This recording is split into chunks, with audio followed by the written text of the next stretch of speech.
এক cup coffee দিতে তোমার এত সমস্যা? সমস্যা নয় রে মা, একটু বোঝ। কদিন বাদে তোর বিয়ে, এখন তো একটু ঘরের কাজগুলো করতে হবে বল। ফাটা রেকর্ডের মতো এক কথা বারবার বলো না তোমার। সেই আজ তো মায়ের কথা শুনছিস না, মা যখন থাকবে না তখন বুঝতে পারবি। দেখো মা, এই আর কাউকে কিছু দেখতে হবে না, সবাই আমার এই ড্রেসটা দেখো। এই দেখ দি, এইটা আমি তোর মেহেন্দিতে পরবো, বেশ সুন্দর না? বিশ্বাস কর, তোর এই আদিক্ষেতাগুলো না আমার একদম ভালো লাগে না, জাস্ট ইরিটেটিং। দিদির বিয়েতে বোন সাজবে না, এতে আদিক্ষেতার কি আছে? আর আমরা তো তোকে জোর করে বিয়ে দিচ্ছি না, তুই তো নিজে থেকেই করছিস। হ্যাঁ অবশ্যই, তোমাদের হাত থেকে নিষ্কৃতি পাওয়ার জন্য।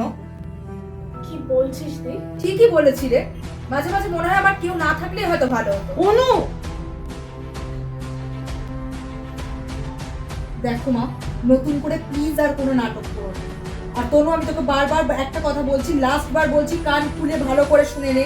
আমার বিয়ে নিয়ে তুই যে আদিক্ষেতাগুলো করছিস না, আমার একদম ভালো লাগে না। এগুলো নিয়ে রেখে থেকে দেখি কি হলো, যা নিয়ে যা। দিদি তো বোনটাকে কাঁদিয়ে। তুমি বসে রইলে কেন?